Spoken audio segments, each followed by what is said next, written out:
rekan-rekan Atlantis, salam menyanur semuanya. Kita ketemu lagi di Rabu malam tanggal 26 Mei 2021. Sebelum memulai, izinkan saya untuk mengecek dulu Mas Agung belum masuk ini. Oke.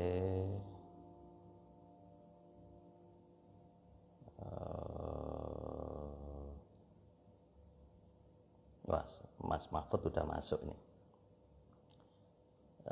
Tunggu sebentar rekan-rekan sekalian. Ini belum. Kok tidak kelihatan ya Mas Agung? Ini Mas Agung masuk ini.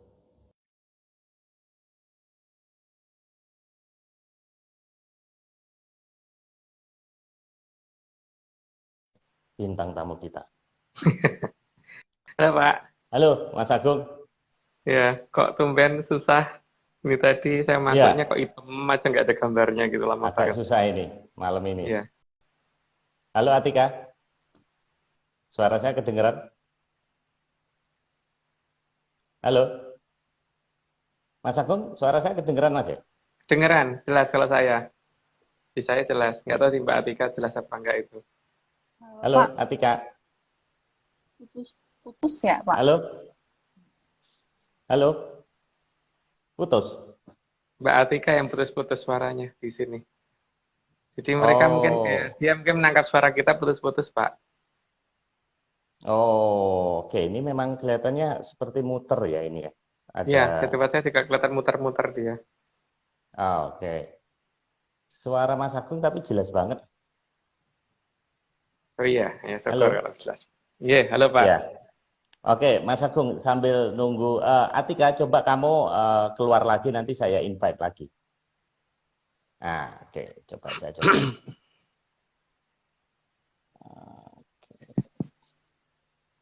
Memang koneksi ini paling susah saat ini ya. Mohon bersabar rekan-rekan semuanya. Nah ini, saya coba sekali lagi. Ya, Mas Agung, ini ada beberapa pertanyaan Oh, mewakili rekan-rekan. Om. Halo, Atika. Ya, udah, Pak.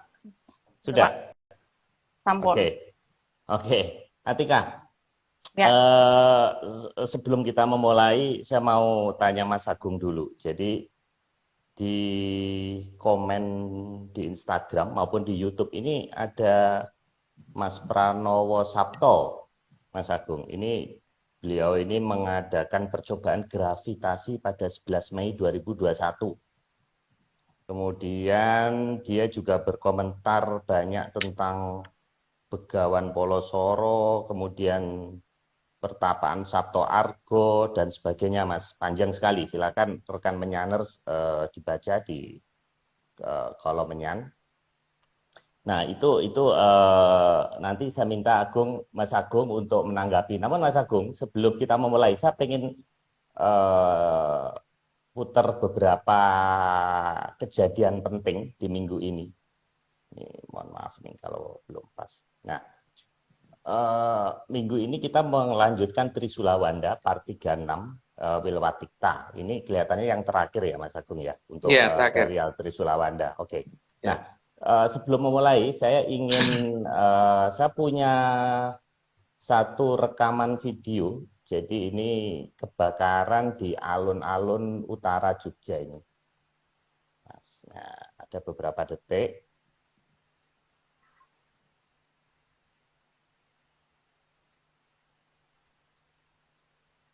Nah, itu kelihatan air disemprot ya di situ. Oke. Kemudian saya baru ingat, Mas Agung, saya diingatkan slide-nya Mas Nogo bahwa, nah ini maaf nih, penjepit saya kurang.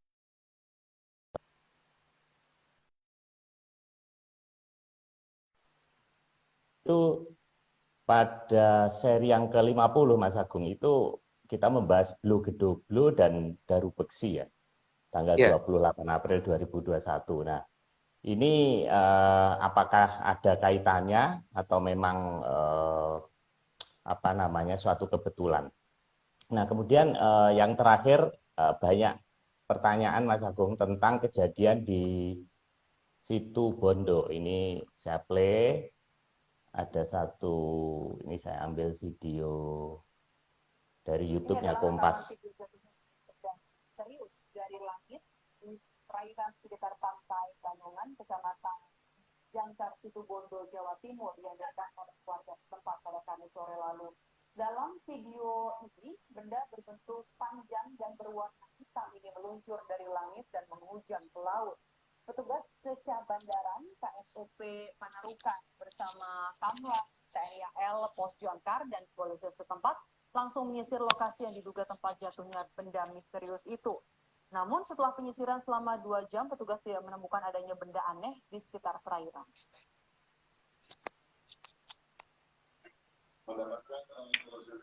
Iya Mas Agung ya, saya rasa cukup ya. Ya, Saya close. Jadi saya minta Mas Agung menanggapi 3 pertanyaan yang mewakili rekan-rekan itu. Secara umum aja Mas, tidak usah detail karena waktu kita terbatas. Ada 45 plus 1 slide ya yang disiapkan Mas Nogo dan Mas Iwan. Silakan Mas Agung. Baik, untuk masalah yang di alun-alun Jogja kan sebenarnya memang kita sudah memberitahukan dari lama ya, dari waktu sesi ke yang 50 itu tentang masalah daru beksi, bahwa efek dari daru beksi muncul itu nanti akan seperti apa itu sudah kita jelaskan. Jadi ya terserah itu, kemudian kalau itu dianggap sebagai efek dari daru beksi atau kebetulan kejadian yang tidak disengaja atau mungkin karena panas berlebihan sehingga kebakaran dan sebagainya, itu terserah. Tapi menurut saya sih teori daru beksi yang kita keluarkan sudah mulai muncul sedikit demi sedikit ya, dan minimal yang kalau saya perhatikan di dekat-dekat saya yang kelihatan banget itu kan tadinya toilet itu jadi tempat yang sepi, sekarang jadi tempat yang ramai pada rebutan gitu. Terus untuk yang di Situ Bondo Pak, itu kan jelas banget bahwa kalau benda angkasa itu kan jatuhnya nggak seperti itu ya, nggak lurus seperti itu gitu. Jadi kalau balon udara juga nggak akan seperti itu gitu. Jadi dia jatuhnya pasti akan ke bawah angin atau apa gitu, jadi agak bergerak ke sana ke sini gitu. Tapi ya lurus ke bawah gitu tuh ada yang ngatur itu. Tapi ini kan di episode yang keberapa ya Pak, waktu kita membahas tentang AFO dan sebagainya itu AFO, MFO dan LFO itu kan harusnya itu. Kalau itu yang muncul kan emang teknologi kita nggak akan bisa mengejar, sehingga akhirnya begitu sudah sampai di lautan, dikejar seperti apapun juga nggak akan ditemukan, karena memang ya perbandingannya 1 banding berapa tingkatan teknologi kita dengan mereka gitu. Terus untuk Mas Pranowo Sapto, terima kasih banget ya sudah banyak memberikan ini, dan untuk percobaannya yang gravitasi banget itu bervariasi 1 titik dan jelas rata-rata tidak mendekati 9,8 lagi kan. Tidak mendekati seperti dulu, di 9,8 sampai 10 kan kalau dulu. Normalnya gravitasi kan segitu, ini di bawah 9, rata-rata kalau nggak salah di bawah 9,5 ya, rata-rata yang dihitung Mas Pranowo. Itu berarti memang sudah ada perubahan efek gravitasi. Tapi cuman gravitasi itu harusnya ngukurnya dari jam per jam supaya kelihatan sebenarnya maksimum di jam berapa, minimum di jam berapa gitu. Artinya kalau ini cuma dari bumi, maka itu harusnya tingkat errornya nggak akan banyak. Tapi kalau ada sesuatu di luar yang ikut mempengaruhi itu, maka tingkat errornya akan besar. Nah, kalau tingkat errornya besar ini berarti apa yang akan terjadi dengan permukaan bumi ketika ada pengaruh dari luar yang kemudian mengganggu sistem gravitasi yang ada di kita gitu. Dan itu sudah pernah kita jelaskan waktu pas kapan ya, itu lupa waktu saya di awal-awal Januari ya kalau nggak salah ya, saya lupa itu sekitar awal Januari kalau nggak salah. Kalau untuk masalah cerita tentang Begawan Polosoro dan sebagainya, itu ceritanya panjang dan beberapa cerita memang kita nggak berani buka karena di sini akan mengarah di mana posisi Majapahit yang sebenarnya, karena nama-nama lokasinya mirip banget Pak, jadi saya nggak berani Dan nama itu belum berubah sampai sekarang gitu loh. Kebanyakan belum berubah, makanya saya nggak berani, belum berani menjawab, atau mungkin lebih baik dianggap tidak ngerti lebih baik, Pak. Gitu. Oke. Gitu, Nanti Pak. kita bahas di Zoom ya, kali Mas Agung ya. Iya. Di Zoom pun belum tentu saya berani, belum terlalu jelas ya, karena ini menyangkut masalah peradaban lain yang ada dekat saya, ya. Ada dekat rumah saya gitu loh. Gitu. Oh. Oke. Oke, monggo dilanjut, Pak.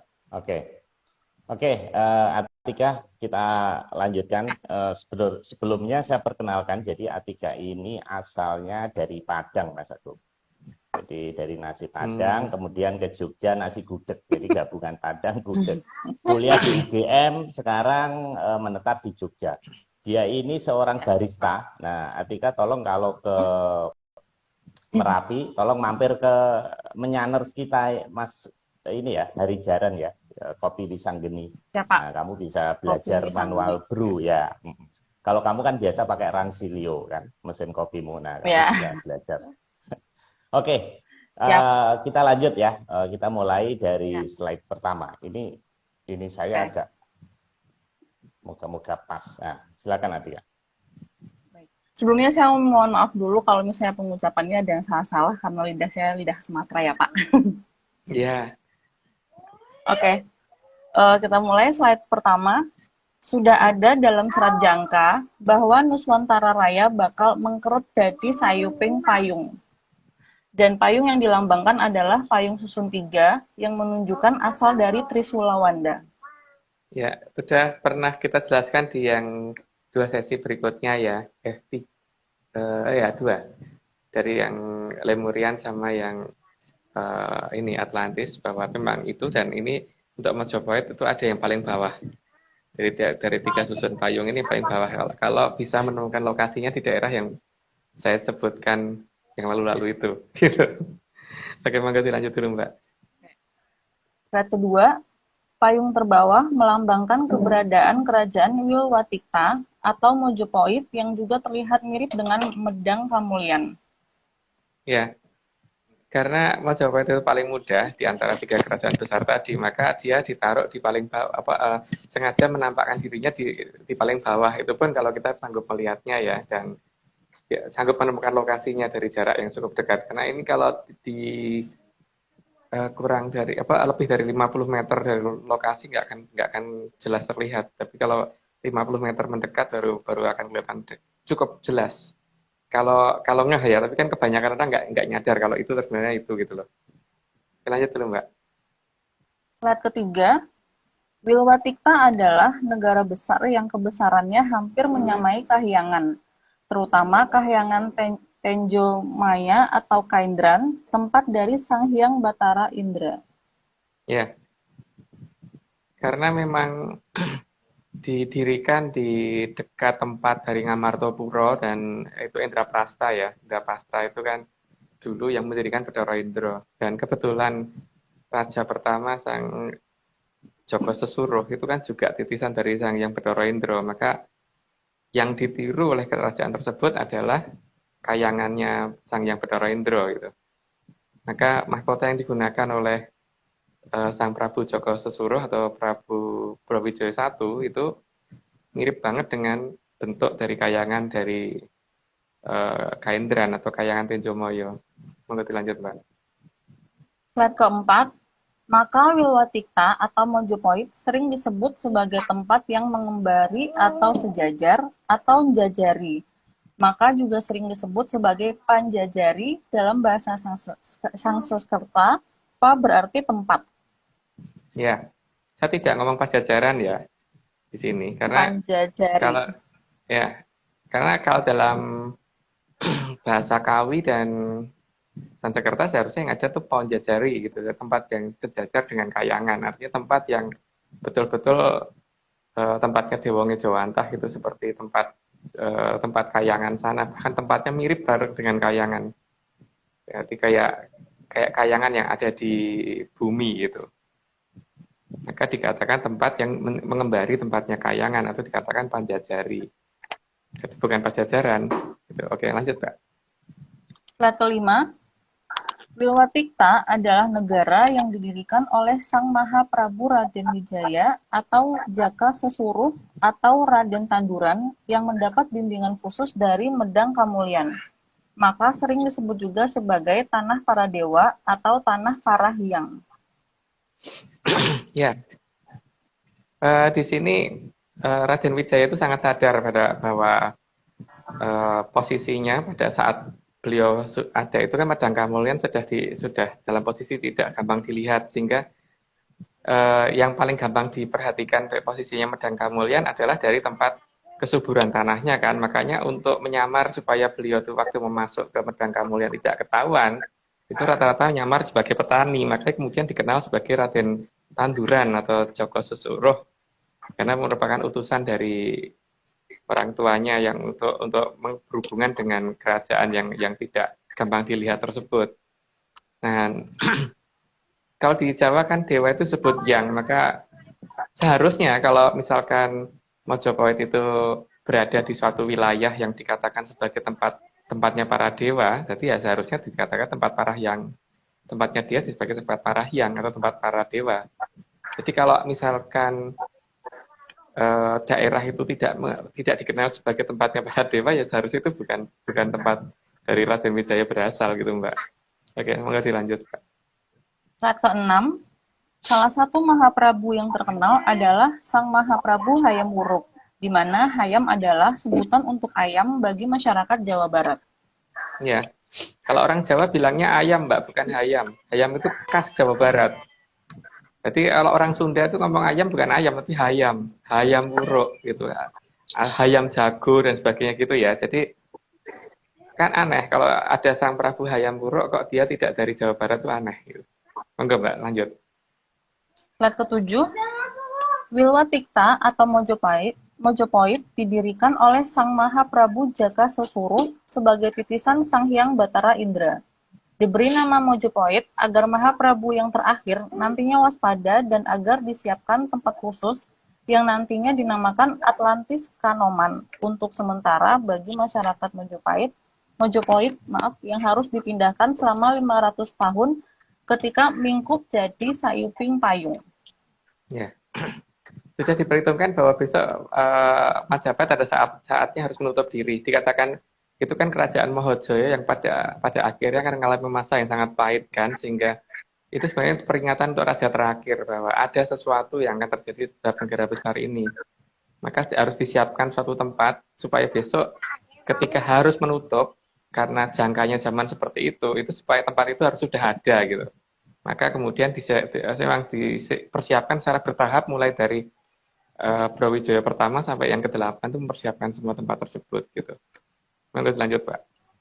Slide ke-8, sehingga Mojopahit atau Wilwatikta pasti menempati posisi yang dahulu dikatakan Indraprasta atau Ngamartapura karena didirikan oleh Sang Hyang Batara Indra.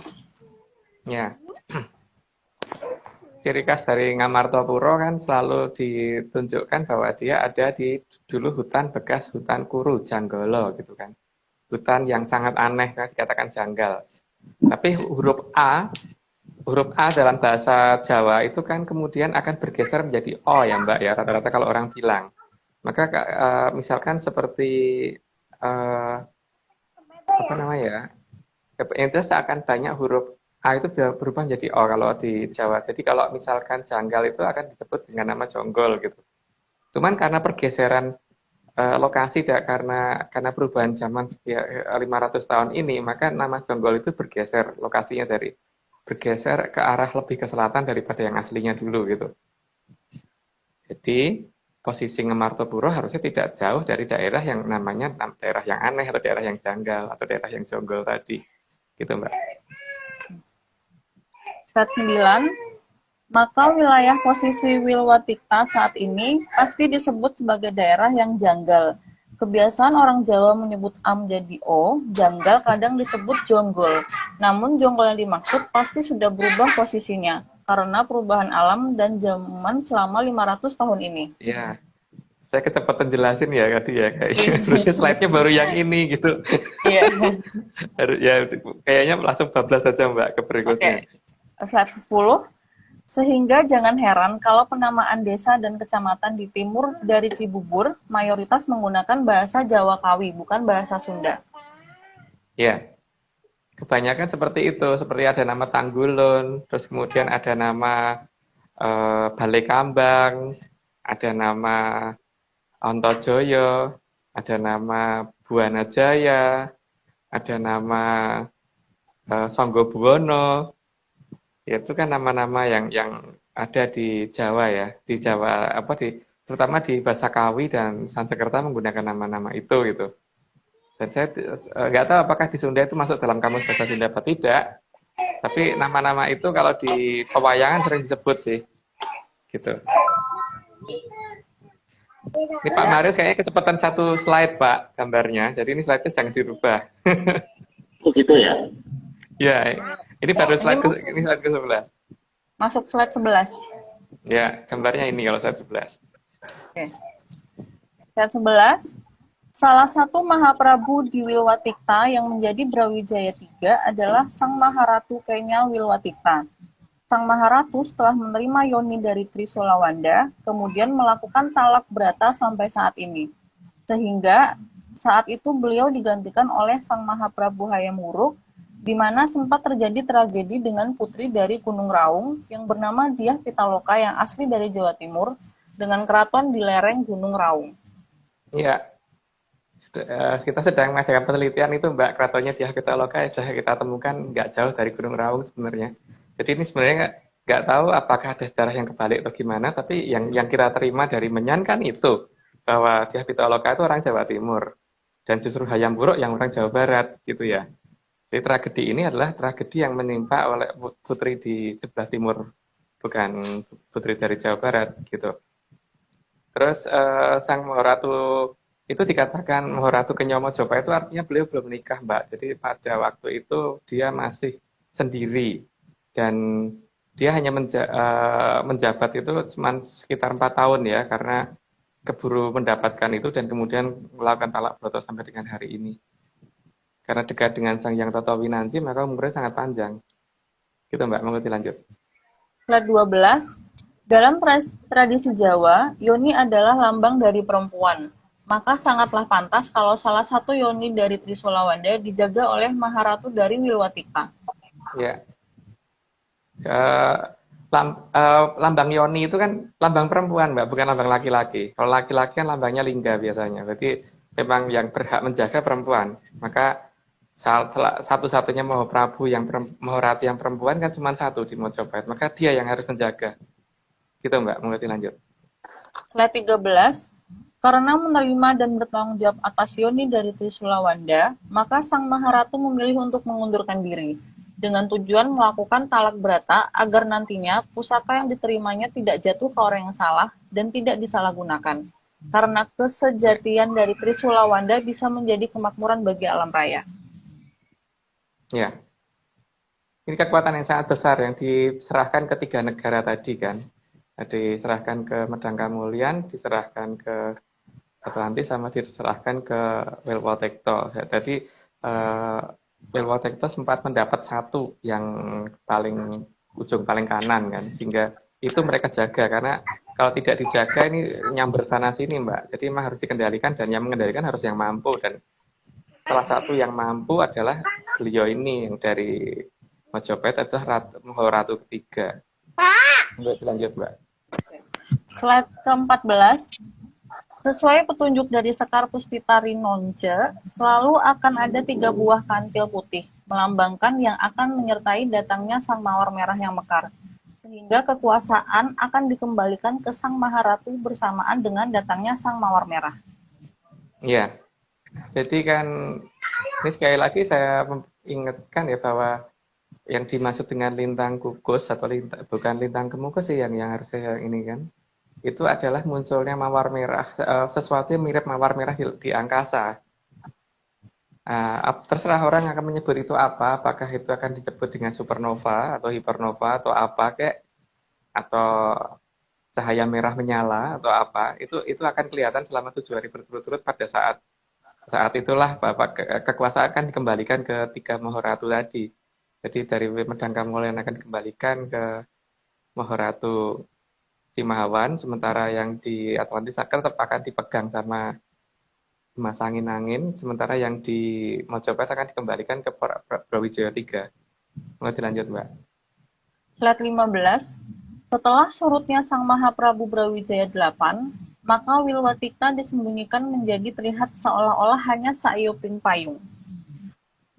Ya, jadi mereka mempunyai teknologi yang sehingga bisa membuat wilayah mereka tidak terlihat dan mempunyai kemampuan untuk memindahkan orang yang menuju ke sana sehingga langsung melompati wilayah tersebut, sehingga daerah yang sangat besar ini nggak kelihatan dan kemudian seolah-olah menjadi daerah yang sangat kecil kalau orang bisa mendekat ke situ.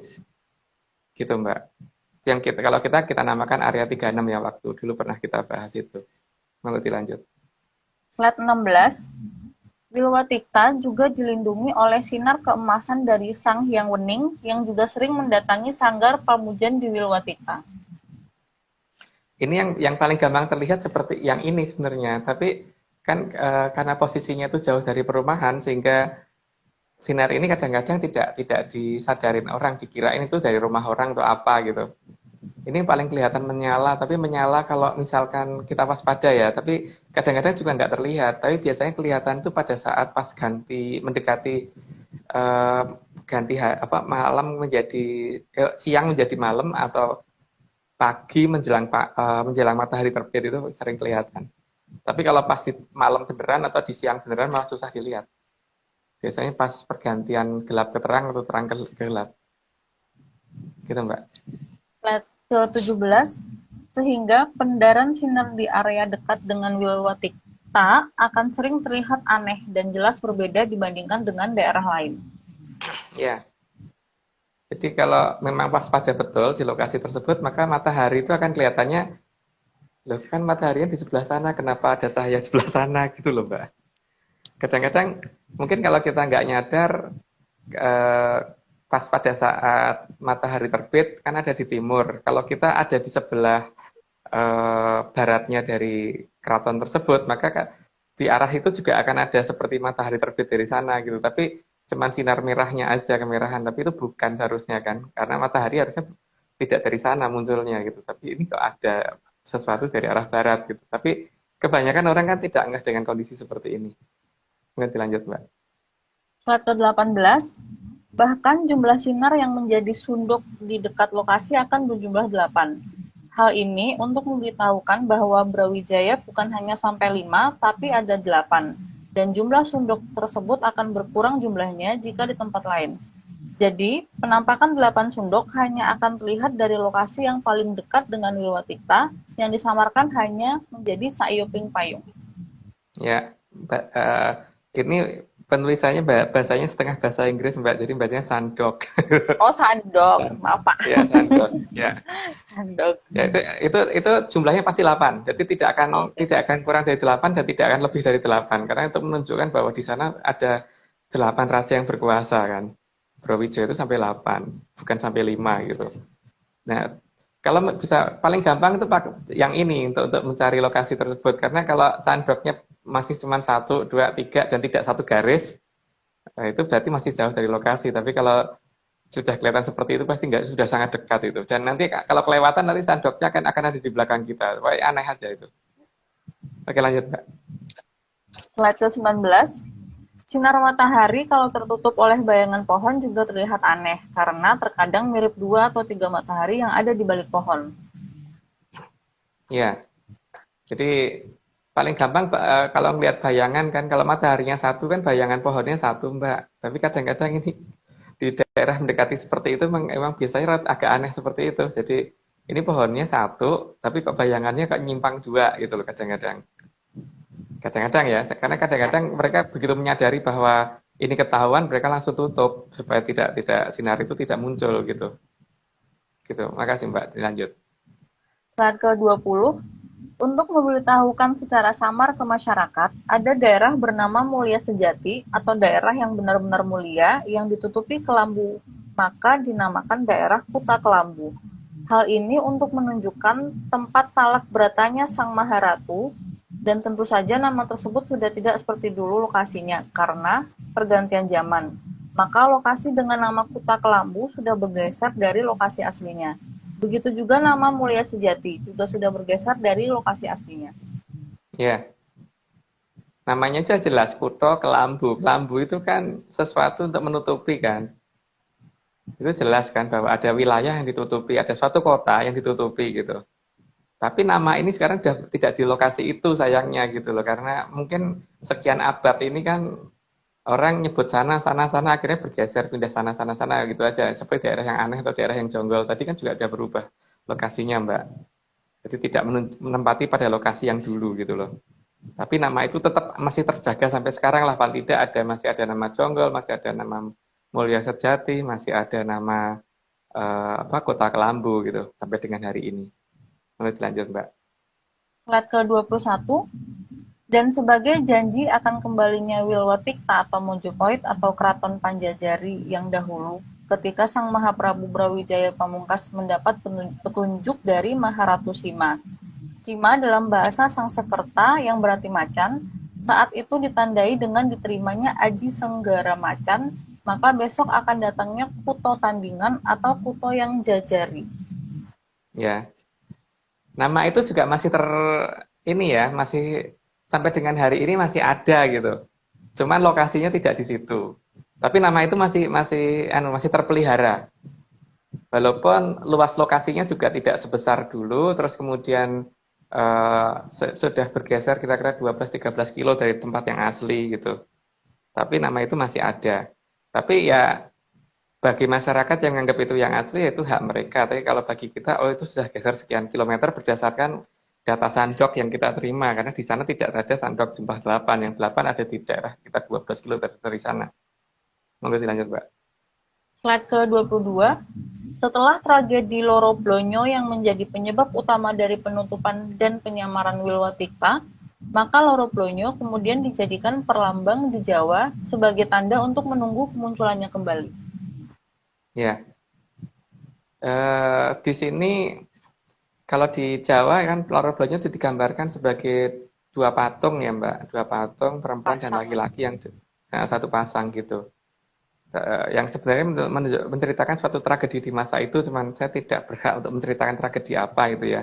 Cuman itulah tragedi yang terjadi di akhir Majapahit yang diterima oleh Pangeran Mahesa Pangarso di waktu itu gitu. Jadi mau dilanjut aja Mbak. Slide ke-23, Sang Loro Blonyo adalah sepasang patung seperti digambarkan pada gambar ini. Ya, itu sudah jelas. Mau dilanjut aja Mbak. Slide ke-24, karena Sang Maharatu adalah putri dari Sang Hyang Batara Indra yang waktu itu berwujud Mahaprabu Jaka Sesuruh, maka kemunculannya kembali akan disertai dengan hujan salah musim. Ya, karena Batara Indra itu kan dewanya hujan, dan salah satu yang ngatur hujan di Nusantara ini kan dipegang oleh Sang Hyang Sudjendro, Sang Hyang Batara Sudjendro itu masih termasuk putranya beliau kan. Jadi ketika Sang Mahaprabu Jaka Sesuruh itu adalah Batara Indra, berarti pada saat memunculkan kembali Majapahit nanti juga akan ditandai seperti itu. Dan ini minimal sudah mulai agak terjadi ya di daerah Cibubur.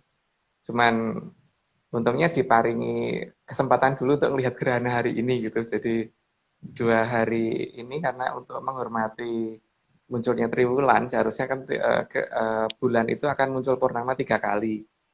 3 kali dalam satu periode ya. Jadi 3 hari itu berturut-turut gitu. Makanya saya untungnya diberi kesempatan sehingga bulan tidak ditutupin dulu gitu. Nah, setelah itu nggak tahu apakah hujan salah musimnya akan dilanjutkan lagi apa enggak, tapi seharusnya iya sih karena memang sudah mendekati saatnya gitu. Monggo dilanjut, Pak. Slide ke-25. Penutupan Wilwatikta dilakukan oleh para pangeran putra-putra Majapahit setelah penyesalan dari Sang Mahaprabu Brawijaya VIII. Pertanda menyesal Keduwung yang ditandai dengan pohon keduwung yang sekarang dikenal sebagai pohon kedaung di daerah yang dulu dinamakan Keduwung. Ya. Keduwung itu dalam bahasa Jawa artinya menyesal, Mbak. Gelo, getun gitu loh, kecewa. Dan nama itu ada gitu loh. di Jawa Barat. Di ini, jadi emang ada suatu hal yang waktu itu membuat beliau jadi menyesal. Cuman peristiwanya apa, itu mungkin tidak layak dibicarakan, karena yang enggak, ini kasihan beliau lah. Tapi paling tidak, peristiwa itu pernah terjadi, ada sesuatu hal yang membuat Mahaprabu Brawijaya ke-8 ini menyesali kondisinya waktu itu, di akhir-akhir Majapahit. Monggo dilanjut, Mbak. Slide ke-26. Karena putra-putra Mahaprabu Brawijaya 8 ada banyak, maka di tempat diterima surat dari Sang Mahaprabu ke para putra dinamakan dawuhan.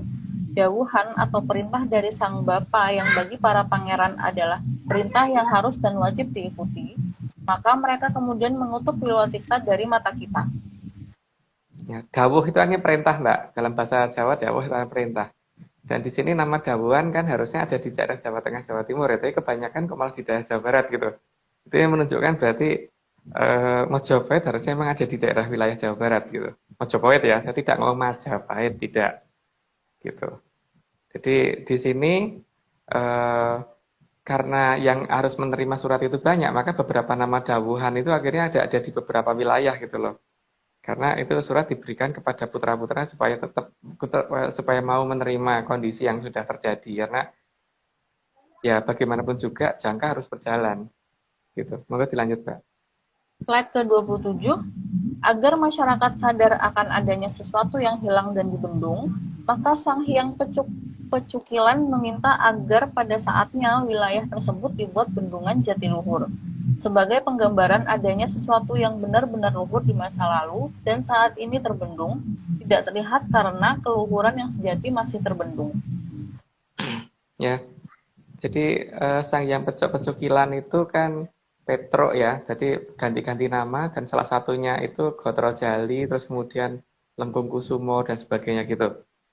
Nah, Lengkung Kusumo itu pernah ngomong salah satu dari kepala negara kita ya, di zaman era Republik Indonesia ini, teman di siapa saya mungkin nggak perlu jelasin. Dan ini sebenarnya kan untuk menunjukkan bahwa ada sesuatu yang dibentung oleh leluhur kita. Maka ini hanya merupakan salah satu sandi bahwa ada daerah namanya Jatiluhur gitu. Ada daerah Jatiluhur yang di sana ada bendungan besar. Jadi ada sesuatu yang dibentung supaya tidak bisa kita lihat dulu oleh sesuatu yang benar-benar luhur, sesuatu yang jatiluhur gitu loh, benar-benar luhur. Jadi yang sedang disembunyikan dan nanti pada masanya akan dibuka kembali. Gitu, Mbak. Mau dilanjut. Ini slide-nya paling keren, Mas Agung. Kenapa, ini Pak?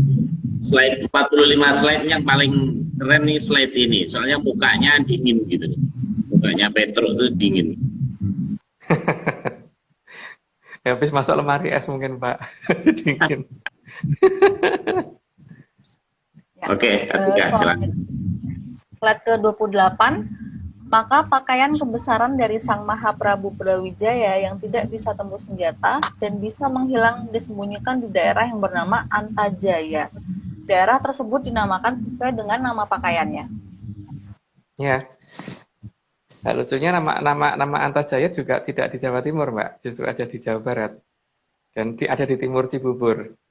Gitu. Jadi ini adalah posisi tempat penyembunyian pakaiannya Sang Mahaprabu Brawijaya ke-8 yang bisa digunakan untuk menghilang waktu itu. Jadi orang yang menemukan itu pasti bisa ngumpet dari pandangan orang. Jadi bisa menghilang dari pandangan orang. Minimal itu. Tapi ada kemampuan lain yang tentu saja banyak. Dan itu yang bisa menggunakan ya yang punya dan yang diberi ya. Jadi kalau misalkan kita bisa menemukan tapi kita tidak punya hak untuk menggunakan ya hanya seperti kain biasa gitu. Dan itu nama itu masih ada dan masih terjaga sampai dengan hari ini di timur Cibubur. Gitu. Monggo dilanjut, Mbak. Slide ke-29. Tempat disembunyikannya pakaian Antajaya ini yang kemudian dijadikan tempat untuk basis kekuatan dari Pangeran Diponegoro. Ya, iya. Makanya kalau kita nganggap Selarong itu di situ, Mbak. Di daerah desa Antajaya itu. Karena beliau juga menceritakan bahwa dulu seperti itu gitu. Karena sekarang gini ya, pusat kekuatan Belanda itu ada di mana? Terus kemudian daerah leluhur yang dijaga oleh beliau yang tidak boleh ada rel kereta api itu di mana gitu loh. Karena beliau tidak mau ada rel kereta api melewati Medang Kamulyan kan Mbak. Tidak mau ada rel kereta api melewati daerah Majapahit dan tidak mau ada kereta api melewati daerah Atlantis yang ini, Atlantis Sepuh di situ. Maka itulah yang terjadi gitu loh. Jadi kalau misalkan itu terjadi di wilayah itu memang akan sangat susah sekali dan itulah yang digunakan pakaian yang digunakan oleh Pangeran Diponegoro itu adalah pakaiannya Prabu Brawijaya ke-8 gitu. Jadi menurut saya, tapi orang lain boleh ini lain loh ya, boleh berpendapat lain bahwa Selarong itu ada di daerah Antajaya gitu. Nanti lanjut Mbak. Slide ke-30. Sementara pusaka dari Sang Maha Prabu Brawijaya 8 disabda agar bisa berubah menjadi kloningan beliau dan menyamar menjadi Sang Maha Prabu di Sastrawulan yang seharusnya tidak jauh dari Batu Jaya Karawang. Ya, Batu Jaya. Ya, Mbak. Karena yang namanya Prabu Brawijaya Pamungkas kan akhirnya setelah surut beliau akhirnya bisa ini ya dimomong oleh Sang Hyang Bathara Ismaya. Makanya kalau Semar itu kan sering ngomongnya kan begegek gugek sadwito mel-mel yang artinya kan neng kaya watu neng kaya watu neng kaya banyu gitu kan. Nah, maksudnya diem seperti batu dan bisa jernih seperti air gitu. Nah, makanya kemunculan beliau yang sering kelihatan sebagai orang tua bungkuk berpakaian petani dengan pakaian serba hitam itu akan sering kelihatan di Batu Jaya, Mbak. Yaitu Prabu Brawijaya ke-8. Beliau yang harusnya kita kenal sebagai Sang Maha Prabu Bathara Igleng atau Brawijaya 8 itu gitu. Mau dilanjut, Mbak. Slide ke-31. Seharusnya posisi Batu Jaya tidak jauh dari desa Segaran Karawang, sesuai dengan Pakem Wilwatikta. Ya, itu kan kelihatan banget bentuk-bentuk di sana dan itu dulu kan sejarah yang ditimbun semua. Jadi daerah itu tadinya tidak ada candinya, adanya gundukan tanah gitu. Nah, tapi di daerah situ sering kelihatan kakek-kakek tua itu tadi yang saya ceritakan. Dan itu banyak yang lihat, Mbak. Dan kalau diajak ngomong, ada yang pernah diajak ngomong, pasti ngomongnya bahasanya bahasa Purwokertonan gitu, bahasa Ngapak, berarti bukan bahasa Sunda. Gitu. Mau dilanjut, Mbak. Slide ke-32. Dikatakan Batu Jaya karena Sang Maha Prabu Brawijaya setelah moksanya yang kemudian kelenggahan Sang Hyang Bathara Ismaya. Dan muncul dalam wujud selalu berpakaian hitam bagi petani tua yang bungkuk dan kalau marah sering mengucapkan kata begegek ugek sadulita hemel-hemel yang artinya adalah nang kaya watu dan ning kaya banyu, diucapkan dengan logat mirip logat Banyumas bukan logat Sunda meski ada di Jawa Barat. Ya, logatnya Banyumas loh ya, bukan logat Jogja loh Mbak ya saya ngomongnya ya. Jadi bukan logat Jawa Timur juga, tapi logatnya logat Banyumas. Tapi ini lokasi ada di Jawa Barat gitu ya. Jadi ini yang yang kemudian dikenal sebagai Ki Lurah Tunggul Jati Jaya Mongraga yang pesanggrahannya ada di daerah Serandil Cilacap gitu. Karena beliau pada saat akan pergi ke Laut Selatan dulu kan startnya dari situ, terus kemudian sering kembali ke arah itu nggak perlu disebutin deh. Jadi begitu Mbak, mau dilanjut. Slide ke-33. Beliau selalu mengingatkan akan adanya wilayah yang sangat mulia dan berada di daerah amat subur, yang disandikan dengan gending sinom parijoto, sawae jembar-jembar, parine lemu-lemu. Ya, makanya kalau di pewayangan itu pasti nanti kalau pas saatnya Semar muncul itu akan sering ada gending yang itu sinom parijoto, yang diantaranya lagunya nanti ada sawahe jembar-jembar, parine lemu-lemu. Jadi sawahnya jembar-jembar dan padinya gemuk-gemuk gitu. Tapi beliau tidak pernah ngomong bahwa padi itu kalau sudah berisi merunduk, Mbak ya. Nggak pernah. Karena padi itu kalau berisi tidak merunduk. Padi itu hanya merunduk kalau sudah dibunuh petaninya. Jadi kalau selama padi itu masih dipupuk dan masih diairin, maka dia tidak akan pernah merunduk. Dia tegak terus ke atas gitu. Tapi kalau airnya di stop, terus kemudian pupuknya dihentikan, dia mati, terus kemudian merunduk. Jadi padi makin berisi seharusnya tidak pernah merunduk, Mbak ya. Oke. Mau lanjut. Slide ke-34. Maka beliau jugalah yang memomong Ki Ageng Juru Mertani yang menjadi pamong dari Panembahan Senopati setelah berhasil menghabiskan air dari Kelapa Nunggal. Ya, ini kan cerita tentang masalah ketika waktu itu Ki Ageng Pemanahan, dari jangan-jangan ceritanya ada di bawahnya. Oh, nah ceritanya ada di bawahnya Mbak. Jadi itu tentang turunnya Wahyu Mataram sih. Tentang turunnya Wahyu Mataram. Mungkin dilanjut dulu aja karena ceritanya ada di slide bawahnya. Siap. Slide ke-35. Kelapa Nunggal adalah pohon kelapa yang hanya berbuah tunggal atau satu di sepanjang hidupnya. Dan wangsit kelapa nunggal diterima oleh Ki Ageng Pemanahan yang kemudian berhasil menemukannya. Dan saat berusaha mencangkul sawah agar haus dan bisa menghabiskan air kelapa tersebut dalam satu kali minum, ternyata kelapa tersebut sudah diminum habis sekali minum oleh adiknya sang Juru Mertani. Maka Wahyu Pamong Mataram jatuh ke Ki Juru Mertani, bukan ke Ki Ageng Pemanahan. Ya. Jadi Ki Ageng Pemanahan itu adalah salah satu temenggung dari Pajang, Kerajaan Pajang. Yang waktu itu dia bertapa untuk mencari wahyunya Mataram. Dan pada saat itu dia datangi bernama Sang Hyang Bathara Narada, kemudian diberitahu bahwa yang bisa menghabiskan kelapa yang ada di dekatnya, yang seumur-umur hanya berbuah satu, tidak pernah berbuah dua, tidak pernah lebih dari satu, jadi hanya satu sepanjang hidupnya itu yang akan menjadi pamongnya Kerajaan Mataram nanti gitu. Karena beliau itu waktu itu tidak kehausan, maka kemudian karena perintahnya hanya boleh satu kali minum, jadi tidak boleh dicicil sedikit-sedikit, maka kemudian ngambil macul dulu, mau nyangkul dulu, pokoknya supaya keringetan, supaya kehausan dulu, baru mau minum sekali itu. Nah, pada saat si Ki Ageng Pemanahan keluar, itu kan Juru Mertani baru aja nyangkul dari sawah, ngelihat ada kelapa di rumahnya, ya sama dia diminum dulu dengan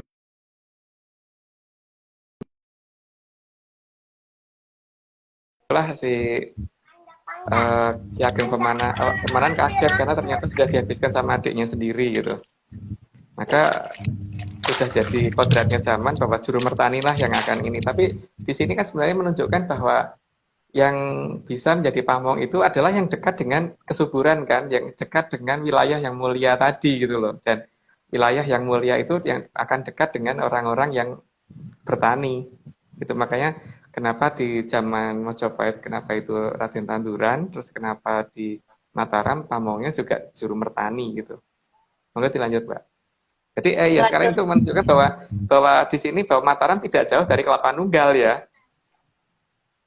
Kelapa Nunggal dan Kelapa Nunggal ada di selatan Cibubur. Monggo dilanjut, Mbak. Di Depok. Gimana Pak Marius? Kelapa Nunggal bukannya di Depok ya? Daerah Depok. Yang beberapa wilayah itu memang kemudian ada yang bernama agak mirip Pak, tapi yang paling jelas itu di Kelapa Nunggal yang ini masih ada sungainya, masih ada, terus itu kan tempat ditutup ya, tempat pertapaan tadinya ditutup. Jadi masih ada sumber mata airnya, masih ada Pak di situ, di daerah Kelapa Nunggalnya itu. Makanya main-main ke sini Pak, enggak ada jalan-jalan. Kita tunjukin di mana Mataram sebenarnya. Itu lanjut Pak. Oke. Ya. Slide ke-36, seharusnya turunnya wahyunya Mataram ada di Kelapa Nunggal, maka kerajaan Mataram seharusnya juga tidak jauh dari Kelapa Nunggal. Ya, makanya kan di dekat Cibubur itu ada daerah namanya Keranggaan. Keranggaan itu kan kalau di dalam cerita zaman dulu ya, bukan cerita masyarakat ya, cerita yang saya dapat itu kan menunjukkan bahwa itu tempatnya Sang Raden Ronggo.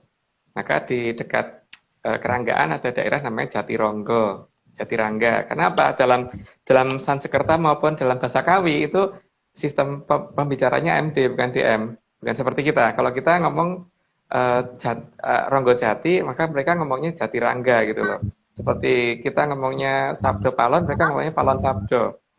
Maka Jatirangga ada di dekat Cibubur. Gitu Mbak, monggo dilanjut. Slide ke-37. Namun semua peristiwa di atas sangat susah diamati kalau memakai dua mata. Iya, karena kalau pakai dua mata jadi blur, tingkat fokus kita salah Mbak. tingkat fokus kita akan berubah.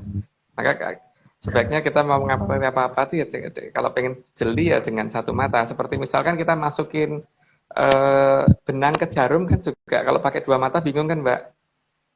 Kalau ngamatin benang, masukin benang ke jarum itu kalau bisa pakai satu mata kan. Karena itu harus sesuatu yang butuh kewaspadaan dan kecermatan itu memang harus pakai satu mata. Lanjut Mbak. Oke. Slide ke-38. Agar lebih waspada dan awas, maka perlu terlatih dalam menggunakan mata satu untuk mencermati suatu peristiwa dan suatu legenda. Di sini ada beberapa orang yang menganggap mata satu itu keliru gitu kan, yaitu hak mereka. Tapi kan kenyataan saat ini itu untuk apapun, kalau kita butuh ketelitian dan kecermatan dan ketepatan yang lebih keakuratan, entah itu seorang sniper itu tidak mungkin melihat musuh dengan dua mata, pasti dengan satu mata. Begitu juga kalau kita melihat bintang itu, melihat teleskop pasti pakai satu mata, bukan dua mata. Itu juga mikroskop ya. Mikroskop itu lebih jelas kalau kita menggunakan satu sih. Kalaupun ada mikroskop yang ada dua ininya, tapi kalau pakai satu mata lebih jelas biasanya. Itu juga kalau kita mau masukkan jarum masukin benang ke jarum. Coba aja kalau pakai dua mata pasti susah, mesti pakai satu, mesti satu mata ditutup. Gitu Mbak, monggo lanjut. Slide ke-39. Selain dengan mata fisik, seharusnya kita juga menggunakan mata satu yang ada dalam batin kita atau yang ada dalam suksma sejati kita. Ya. Karena orang itu rohnya cuma satu Mbak, tiap orang. Kalau roh tiap orang ada dua, ya berarti kita melihat dengan dua mata batin. Ini kan mata batin kita berarti cuma satu kan. Karena kita melihat kalau menggunakan mata batin memang berarti menggunakan yang mata satu yang ada dalam diri kita itu gitu loh. Tapi kan ketika banyak orang mengatakan bahwa itu sesuatu hal yang salah, ya itu hak mereka gitu. Jadi di sini tidak terus kemudian wajib menggunakan mata satu, itu enggak. Tapi teman, kalau kita tanya kok kamu bisa nemu? Iya, karena aku pakai mata satu melihatnya, bukan pakai mata dua gitu. Oke, lanjut Mbak. Slide ke-40. Mata kita sudah tidak sebening anak balita, karena sejak usia tertentu ada jaringan hidup yang dipasang pada mata kita oleh peradaban luhur. Tujuannya agar jumlah spektrum yang diterjemahkan otak kita berkurang, sehingga spektrum tertentu tidak terlihat oleh kita. Ya, pada saat kita masih anak-anak, itu kalau orang tua yang punya anak pasti pernah ngamatin tuh, ini anak kok tingkahnya aneh gitu. Karena dia bisa melihat sesuatu yang orang tuanya nggak bisa lihat gitu kan. Tapi di usia tertentu, tiba-tiba itu semua pandangan hilang. Dan biasanya itu akan diawali dengan kondisi tiba-tiba dia lebih demam 1 hari atau apa, tapi setelah itu dia kehilangan pandangan semua secara total. Maksudnya bukan total, nggak bisa lihat apa-apa ya, tapi sesuatu hal yang biasanya dia lihat, biasanya jadi temannya dia, tiba-tiba nggak kelihatan lagi dan nggak pernah datang lagi gitu. Nah di sini, itu karena memang mereka memasangkan jaringan itu pada saat kita pada posisi kita masih balita dan kita nggak sadar karena kita pada posisi tertidur biasanya.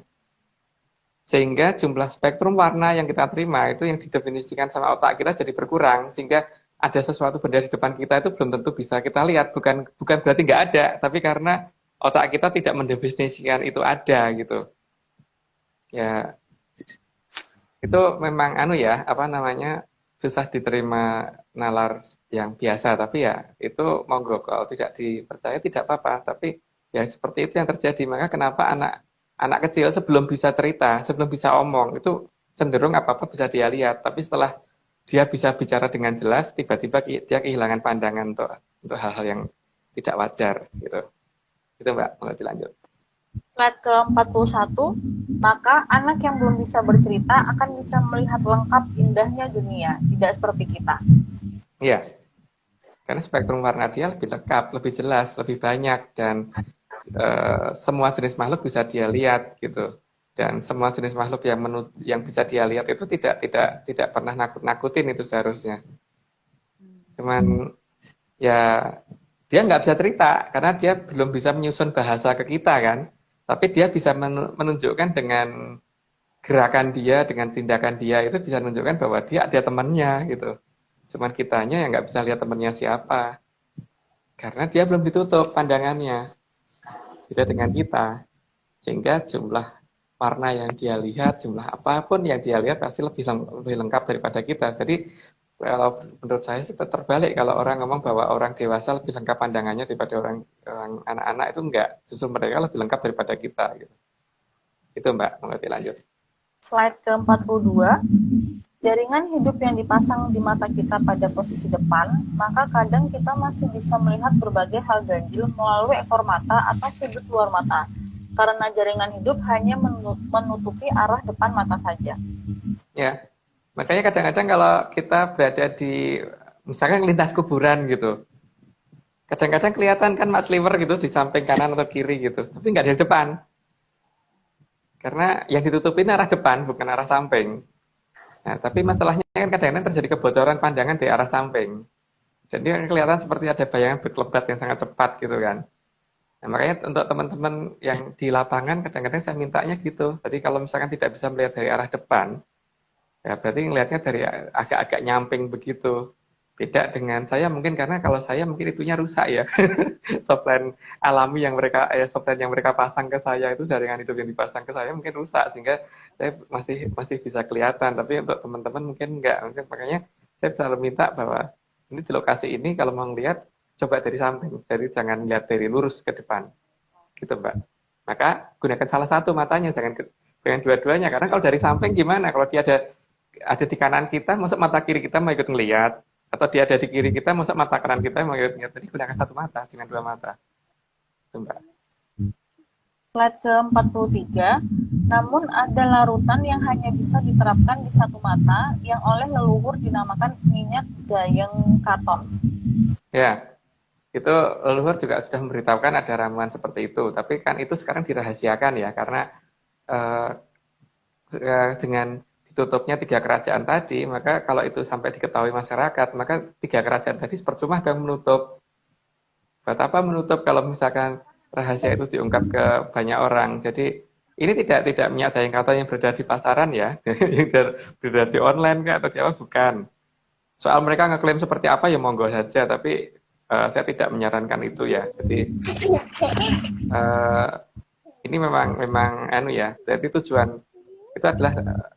tujuannya diadakan itu adalah mematikan jaringan hidup yang sedang dipasangkan di depan mata kita supaya itu mati, luruh, terus kemudian pandangan kita menjadi melihat pandangan yang sebenarnya, yang keseluruhan, jadi bukan yang sudah direduksi, bukan yang sudah dikurangi, gitu Mbak.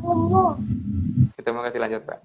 Slide ke-44, selain untuk mematikan jaringan hidup yang menutupi mata kita, jayeng katon juga akan membuat mata menjadi lebih indah seperti mata anak balita.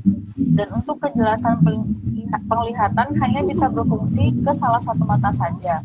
Maka kerajaan yang menggunakan jayeng katon untuk berhubungan dengan jatiluhur menggunakan mata satu dinamakan Mataram. Ya.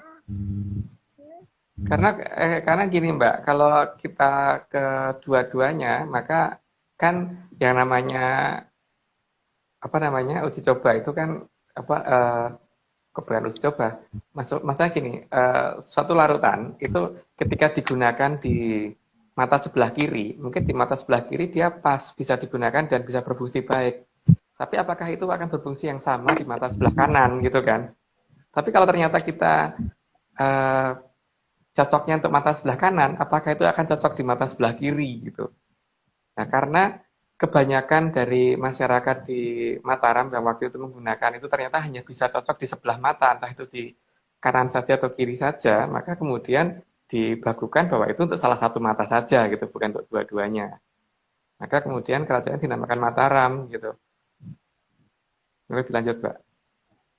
Slide ke-45, tan samar waspadaning paningal krusing tarsaning yang suksma kawekas arso megaring sang songsong agung katon ayuning kang tribuana kang sampun ningkup padya sayuping payung tansah hamangayu bagya tibuling sang pertaning tribuana ayu.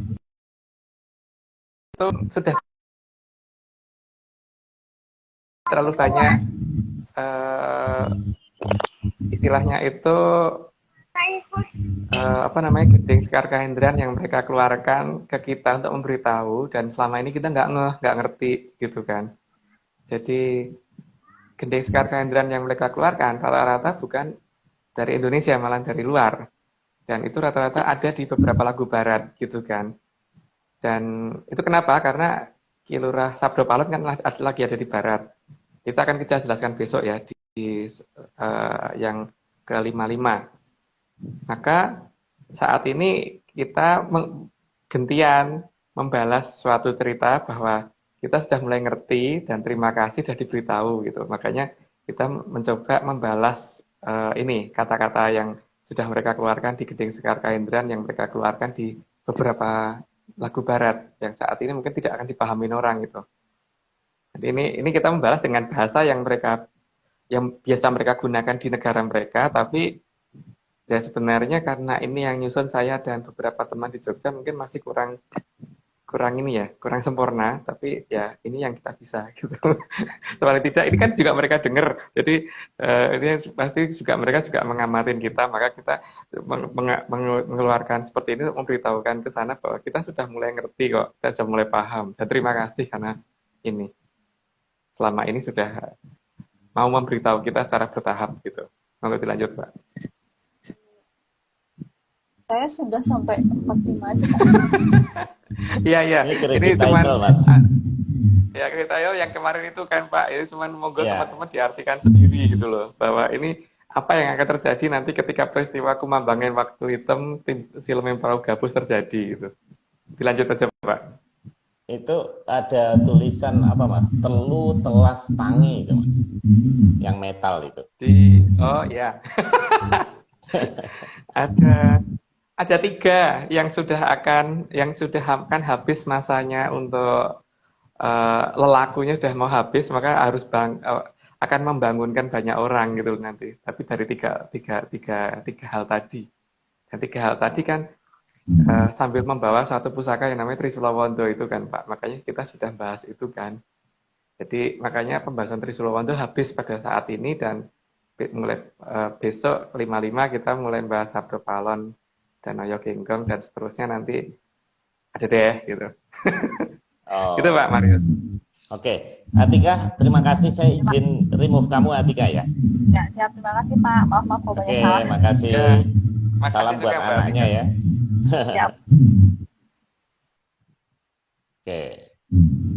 Mas Agung, ini kalau dengar cerita Mas Agung tadi, ini sejarawan apa nggak marah ya? Itu hak mereka Pak untuk marah Pak. Karena kan seharusnya saya juga marah ke mereka, karena kan saya merasa nggak begitu ya sejarah itu. Itu hak mereka. Karena bagi saya yang nggak begitu tuh kayaknya kayak sejarah kita nggak begitu gitu loh. Seperti misalkan begitu saya mendapat petunjuk dan waktu itu kita harus mendatangi, maka kapan Pak kita ke wilayah Jawa Timur untuk nyari keratonnya Dyah Pitaloka di sana di daerah lereng Gunung Raung. Ya, Pak Maris dulu sudah janji loh mau ngajak saya ke sana. Saya sudah petakan lokasi, cuman ke ini. Kita tinggal bukti lapangan aja kan yang kita detailkan satu-satu itu. Oke.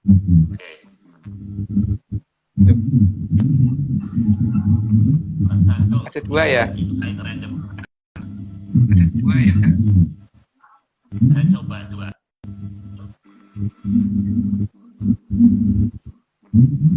Halo, Mas ada Dianto, Mas Nurwianto sama Mas Krisdianto. Halo Mas. Oh, kelihatannya tidak monitor Mas. Tapi tadi di kolom invite minta di invite di apa namanya? Oke. Mas Agung, minggu depan apa Mas Agung topiknya? Tentang Ki Lurah Sabdo Palon dan Ki Lurah Noyo Genggong Pak 55. Karena kita sudah harus mulai ngurut tanda-tanda zaman yang sudah diumumkan dari Repat Kepanasan, cuman supaya urutan ceritanya pas, jadi kita mulai dari cerita siapa sih sebenarnya Ki Lurah Sabdo Palon sama Ki Lurah Noyo Genggong. Terus apa sih yang sebenarnya akan mereka lakukan gitu. Gitu Pak. Oke. Ini sekali lagi nih. Halo. Mas Nanang. Nanang Gunawan. Ini ada request. Ya, halo Mas. Halo Mas Nanang. Sampean kena random Mas. Kena random saya undang. Ya. Posisi di mana ini? Rumah di mana? Di Kerawang, di Kerawang. Wah, pas kita bicara di Kerawang. Oke Mas, satu pertanyaan buat sampean, silakan malam ini. Manut wae, ikut aja. Oh, ikut aja. Masih gambiar ini. Oh. Jadi tadi kira-kira paham nggak Mas? 45 slide tadi. Paham. Apa yang Mas Nanang ingat? Coba yang Mas Nanang ingat tentang Atlantis apa Mas? Ya banyak dari istilahnya orang tua bercerita tentang istilah ada kuta tandingan di Kerawang itu. Yang istilahnya nanti bakal ada kota yang tak tertandingi di daerah Kerawang. Kayak gitu. Ya. Oke Mas, ya. Anda lulus Mas. Nyambung. Sekarang makin nyambung ini kayaknya Mas. Ya. Ya. Udah terima kasih itu aja. Makin luas wawasan saya. Thank you Mas Nanang. Matur suwun. Ya, gitu Mas Agung. Jadi, oh ya, saya lupa mengucapkan Mas Agung, ini kan Hari Waisak bagi rekan-rekan yang merayakan. Saya ucapkan selamat merayakan Hari Waisak. Dan ada julukan malam ini dari Mas Budi. Kita dinamakan seri rembulan, Rabu Gerhana Bulan. Nah, kok ya pas ya. Rembulan itu Rabu Gerhana Bulan. Oke Mas Agung. Ya, oke.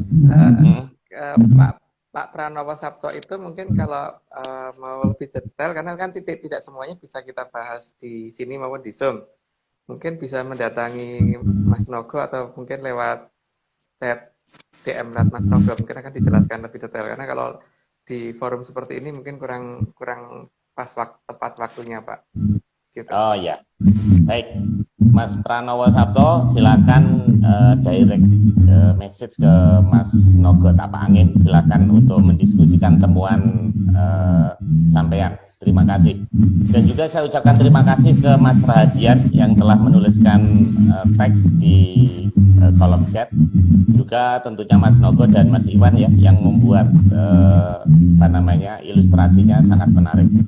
Oke Mas Agung, saya rasa udah 1 jam lewat 7 menit. Kita ketemu Rabu depan.